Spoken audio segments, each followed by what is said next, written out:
Good morning. It is time once again for Joyful Joint, our weekly class, 30 minutes of your focus to help you get 80% less effort throughout the week, still get the same results or better. That's what we're hoping to get to. So we welcome you in. It is our last week of this month. It is the month of April here in the Midwest. And what happens in the Midwest in the month of April is things start blooming. And it's been a fascinating, slow roll this year, it appears like. The daffodils came out, boom, and then weather didn't stop them. We've had snow, we've had storms, we've had tornadoes, we've had bright sunshine at 80-some degrees. It's been a very, very, I would say, typical, old style, at least what I remember as a child, springtime here, full of surprises. Let's put it that way, full of surprises. So welcome to class today. Today is the day that we get on the floor. We've been working on, remember, your hands can heal you. These are called the cleansing physical exercises. This is the book that I highly recommend if you've gotten some value out of simply doing these cleansing physical exercises, which is only one teeny tiny part of this book. Then I encourage you to maybe check this out, see what else is in there. Last week, we delved into the chapter on breathing. I would love to know from those of you who have practiced, how's that going for you? Did you notice any extra energy going on this week? I recall last week at the end of class, I was so ramped up from all the energy that we created that it was very challenging to come back down to earth. And I love that, because then I was able to use that energy and make things happen throughout the business and just some different projects that are going on here. But then there's also that time to stop and breathe, right? It's been a month where many of us have been tossed about by the storms. We've incurred some damage in our personal and our businesses, and we've got some bruises and bumps as we're going through any of this getting back out there. You're going to get some bumps and bruises, and this is the time where we get to come back and let's recharge those. So today at the end of the month, we always do this lying supine, lying on our back on the floor. So we're going to investigate and explore these exercises from our down position. That's enough talking. Would you like to assess here at first? Maybe you just go, whew, man, I woke up really tired this morning, or for the past couple days, it's been really hard to get going. That type of thing. Maybe you felt like you needed an extra cup of coffee. What's going on for you? How is your body? I have a physical sensation that I'm going to be able to check in on, and that's something that's going on in my shoulder. So I'm going to take note of that, and then I'm going to come back at the end and we'll reassess that. You've been with me long enough. It's month 7. If you don't know what we're doing yet, go back to month number 1, figure it out so that when I say, what are you going to reassess, you'll just be able to grab that. So here we go. Remember, we can use a chair. We want something very solid to get ourselves down. Those of you who are really getting some good work in, let's practice stepping one foot back, not using our chair, and maybe coming down to our knee very slowly. Good. And then maybe staying on our knees, maybe not using our hands to sit our hips off to the side smoothly. Good. And then we'll bring ourselves into a flat position. Now, most of the classes, you will see me putting my feet up on the chair so that we have this 90-degree angle. Today, I'm going to demonstrate what it looks like just to keep your feet on the floor. And as we roll down, let's utilize, if your body has some back pain, use holding on to your hands to help you so you can round yourself down, versus I see a lot of this big archy thing leaning on your elbows. That's like more stiffening for your spine. So grab a hold and roll down your spine. Use your hands for assistance so you can put one vertebra at a time on the floor, and then find yourself in this nice supine position. All right. Now, that whole getting down process could turn into your reassess. How difficult was it for you to get down to the floor? How stiff was that roll down? If you didn't catch How stiff was it on the first try? Maybe sit up and do it again and notice how easy or difficult it is just to lay down on the floor. Maybe in this lying down position, it's tough for the head to get all the way back. Maybe you feel like your head is stuck and it's really tipping back. I would encourage you to put a pillow under your head so that the head can remain neutral. In other words, the nose is pointed directly at the ceiling. The crown of our head is pointed directly at the wall versus this position where my chin is now up and my crown is kind of pointed more down, okay? This happens because we get so much stiffness and tightness in our neck. If you find yourself stuck in this position, please get a pillow, elevate your head to where you can get that face flat toward the ceiling. Now, I don't encourage a pillow that throws your head up this high off the floor, so do what you can. Eventually, we want our body to be happy laying our head on the floor, okay? So if you want to just take a moment, and perhaps another reassess point is, how do I even feel on the floor right now? Do I feel like my spine is happy here? Do I feel some tension in different places? What's going on? And you can refer back to our other classes as to what should my pelvis be feeling like, okay? All right, here we go. Let's get started with our cleansing physical exercises from the supine position. So we're going to keep our knees bent, our feet are a few inches apart from one another. The whole footprint is down. My arms are resting by my sides. I do not recommend you resting your hands behind your head because it does funny things to our shoulders. So let them fall down to your sides. And let's begin. Exercise number 1. You should have them memorized by now. Yes, eyes. Here we go. Stretch the eyes up, around to the right. In how many circles? Yes, 12. There's number 3, 4. Now I can feel when my head wants to rock and roll. I'm going to hold my head still.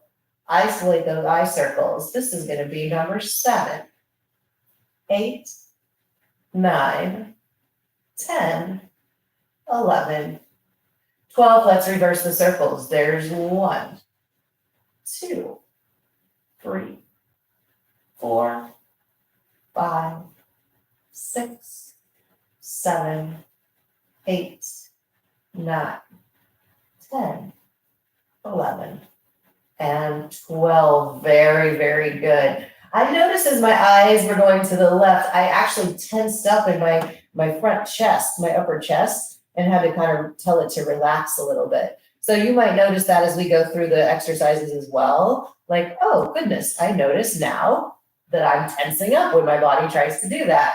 Interesting. All right, what's after eye circles?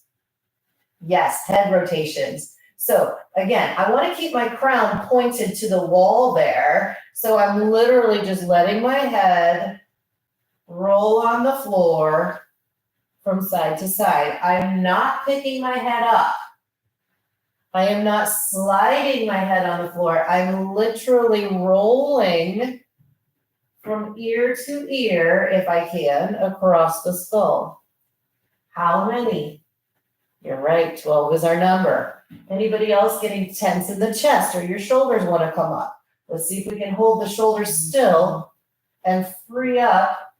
Oh, this is actually working the upper cervicals, the upper few vertebrae in our neck. How about this is 9 and 10 with a smile, and 11 and 12. Very good. And the next exercise is tipping our head backward and forward.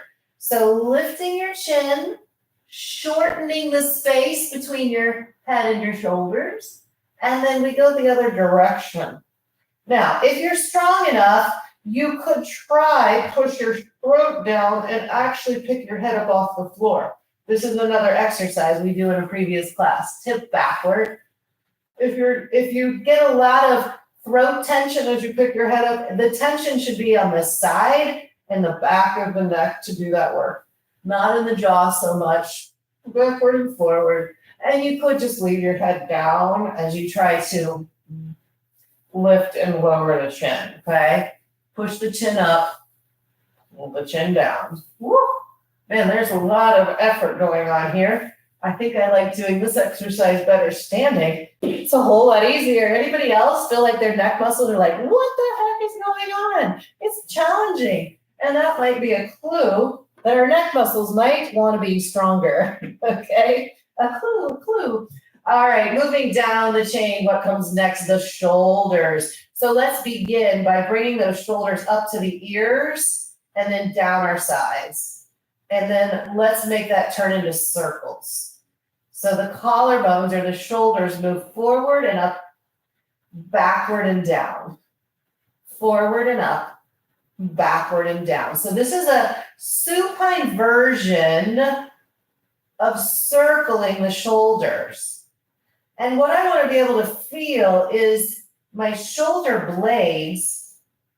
As I move my shoulders forward, my shoulder blades are actually coming off the floor. My spine is down. And then as I draw them back, I can feel my shoulder blades push into the ground. And that elevates my spine a little bit, my thoracic spine or my back heart area as we're going around. Let's reverse the circles. Reverse those circles. We push back, we pinch, we lift up, and then we release forward and down. Pinch back and glide up, scooch forward and down. I had to close my eyes for a little bit here to figure out what was going on because this is, I'm not sure I've ever played this exact game while lying on the floor. Fascinating. Now, what else could we do for those arm circles? Maybe we could do full arm circles and let our hands brush on the ground as they come around, all the way down to our hips, all the way back up over our head and coming around. And if we're thinking joyful joints wise, maybe we think about keeping our lower ribs relaxed on the ground. Sometimes as our arms come up, if we don't have the flexibility here, we keep going with our arms, our chest starts to pop up off the ground here. You see that? Yeah. And we try to get our arms down by bending our back. I'd rather us keep our back flat and strong and let my armpits begin, this underneath part of my arm and these teres muscles begin to release. My back muscles begin to get stronger. What if the arms go the other direction? So these are options for arm circles while we're lying supine. Excellent. Okay, now the next thing down the chain, elbows. So let's pop our elbows, not with gravity this time, but boom, against gravity, and boom. So each time we fully extend those elbows. It's like we're throwing a ball to the ceiling, but I'm keeping my shoulder blades resting on the floor, okay? So we don't want to sit up and throw our whole upper body. It's just getting those elbows free. Good.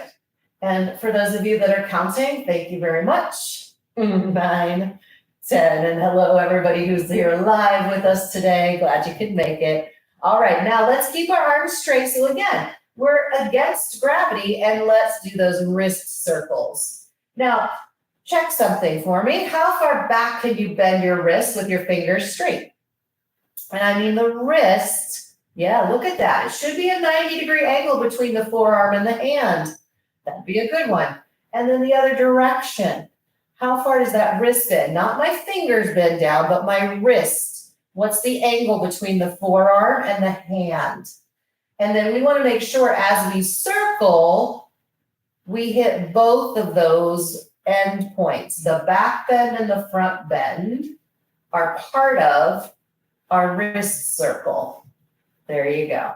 9, 10, 11, reverse it. 1, 2. Okay, so with my hands up in the air, the blood has to work against gravity, and it's making my forearms really tired.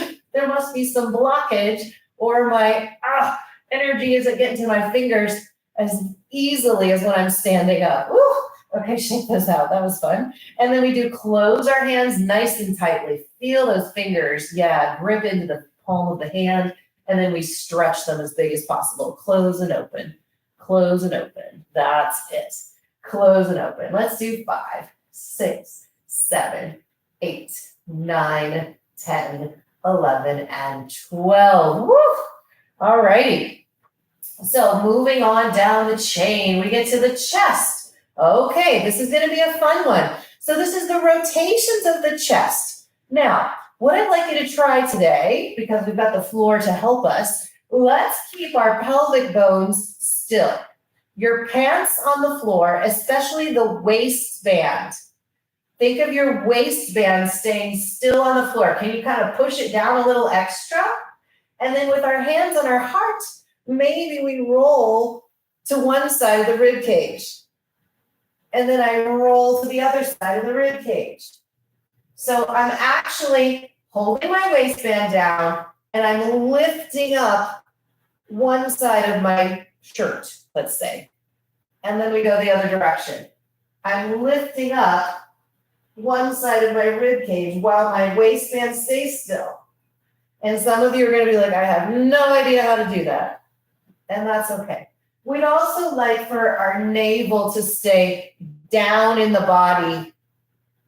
It's very easy on rotations to push that belly forward and tense up. That's when it's hard to figure out how to keep the pelvis still.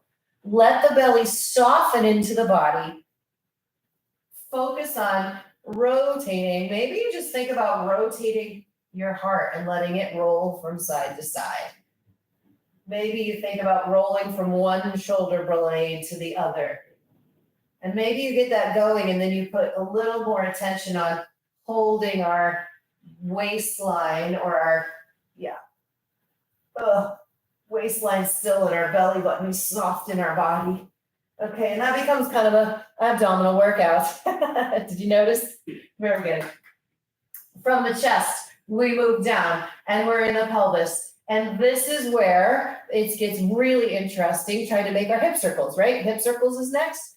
Well, let's play with, this is where we could do our forward and backward rolls. So we're rolling our tailbone really heavy on the floor. We're not helping with our upper body now. Now your upper body, your heart is soft and relaxed. We're trying really hard not to squeeze our booty. Just relax, and maybe our tushy falls closer to the floor. It pulls our back off the ground. That would be okay now. And then we roll back. And then there's also a side-to-side motion that we can do with the hips. And then we could take those in circles.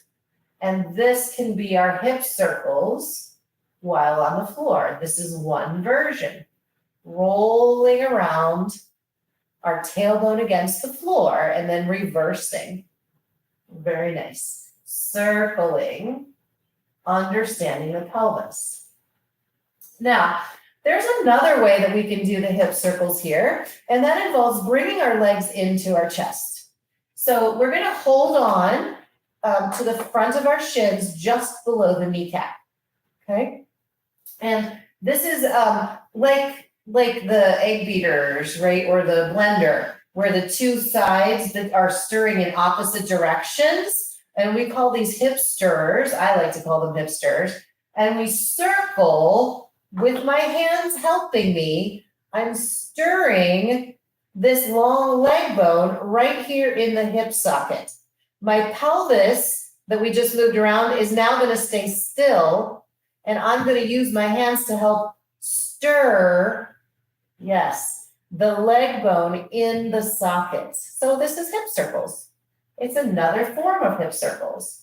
And we could go the other direction. Around and around and around. Now we're starting to get into the basics of Pilates. Oh, what? Yeah, these are all foundational things that can help inform your Pilates practice if you have one, or can help you go like, what, Pilates? I would love to do that and get started on it. Now, there's one more way that we can do hip circles. What if we hold on, this one's a little bit more challenging. Hold on to one of those legs. Again, you're on the shin just above the knee or below the kneecap. The other leg extends upward. And we would like to try to make this a very straight leg. Now, with everything else staying stable, here's my stirring joint, right? We're trying to move the hip. So I'm going to move this straight leg around in circles. Yeah, around in circles. Now, For those of you that have severe back ailments right now, keep your knee bent and just do this very small. We're trying to teach this leg bone that it can move without pulling the pelvis all over the place. It's that pulling around. Let's reverse our circles. So imagine we would choose this for our supine circles, and we do 12 of each, right? But what I was saying was when we're locked down in the hip joint itself, then to move the leg, we have to throw our pelvis around in these strange contortions, and that puts a lot of strain on our lower back. That's where we cause a lot of damage. So getting these hips moving properly, lots of good benefits, lots of good side effects. Let's try the other side. Holding on below the knee at the shin, and then the straight leg is going round and round. It's crossing the midline, sweeping toward the floor out to the side. I'm showing you a really big circle so you understand the direction. If this is new for you, don't even try this big a circle. Maybe just start by drawing little tiny circles on the ceiling with your toes. Imagine that happening. Can you hold your pelvis still to do that? Reminder, you can bend your knees to make this really just moving the thigh bone around. And as you progress and you're able to hold your pelvis still against the floor, no strain in the back because my ribs are also staying down, then we get that giant circle. Okay? So some options for hip circle, the cleansing physical exercise hip circle done in a supine position. Next is our knees. Are you ready for it? Kick it up to the ceiling. So like we did with our elbows, let's do one at a time. And you're just trying to kick that leg to all the way straight. Let your foot flop. Good. Maybe let your knee bend all the way.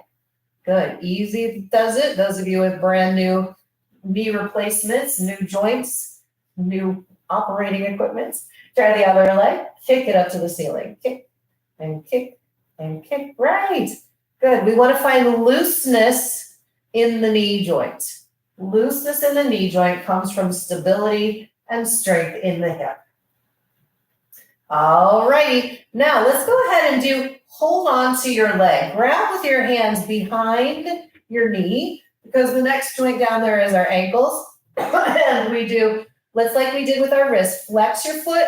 What's the angle that you're capable of? And is your foot straight ahead? When you really flex it far, sometimes our foot twists either inward or outward, depending on what kind of compensation we've got going on the ankle. We want that foot to come back as a full unit and not have that twist from side to side. Excuse me. Now stretch through the ankle. And here again, we want to have a nice long straight line, the best that we can get. Not just my ankle stops and my toes grip up. Okay, do you see how there's a more of a shorter angle here? I want to stretch right through the top of my foot and my toes remain relaxed. So as we circle, we go through each of those end points. So circling around to the right, hitting both the up and the down. I'm trying to keep my shin still, so I don't want my whole leg flopping around. Reverse the circle. This is an isolated ankle movement. Good. Woo. And again, when we're on the floor and my blood flow is like not getting to my foot as much, I notice more that I need to continue keeping the energy flowing to my foot. Let's try the other side, please. So check in. You're holding behind the thigh, just above the knee. Flex. What kind of movement? Is it straight? Is it twist? What's your point look like?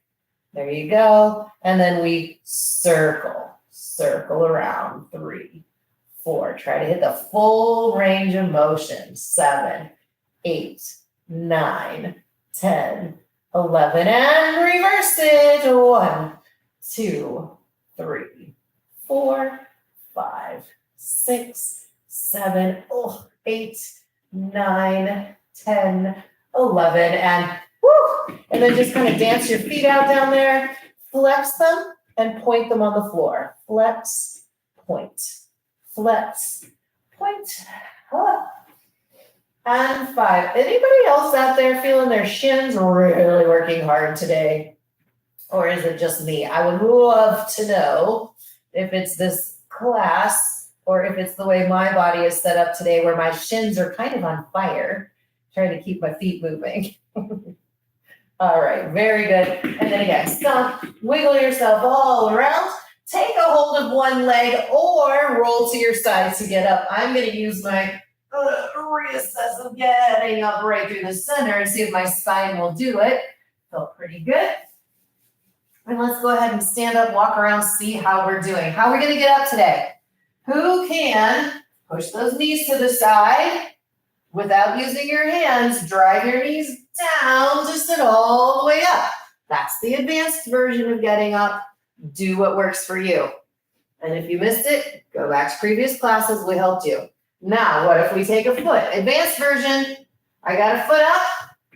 I'm going to flex my toes in the back. One thing that happens here is when we try to get up from this position, we go all the way to one foot or the other. I want you guys to try feeling the front and the back foot, even pressure to make our way to standing, okay? And again, please use the chair, be safe, because that wobbliness as we come up. All right, walk it around. Whew.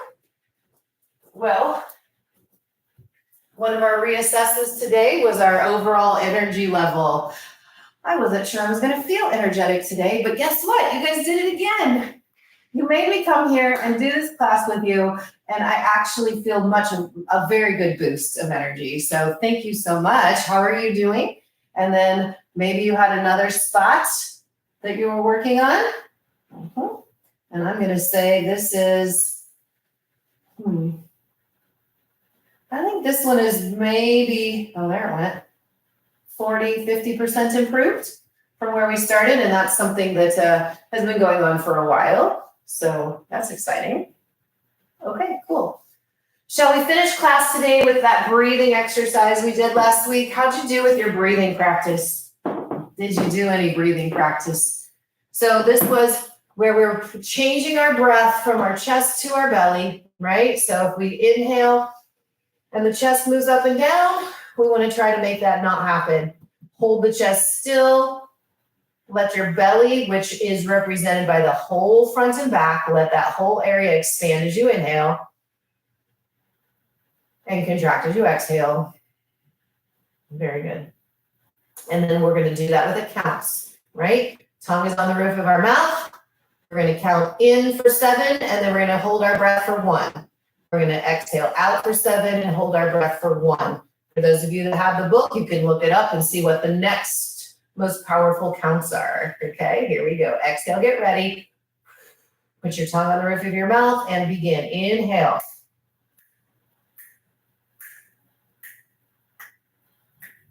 Hold, exhale.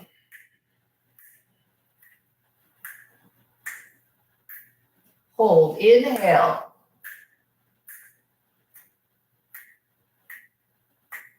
Hold, exhale.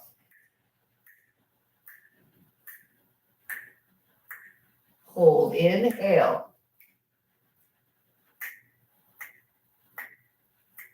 Hold, exhale. Hold, one more.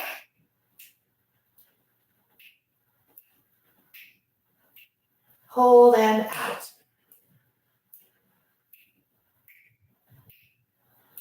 Relax and breathe normally.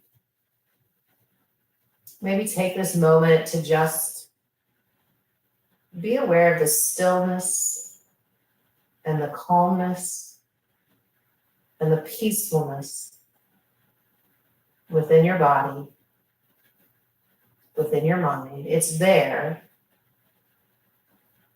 in contrast to anything you might be thinking.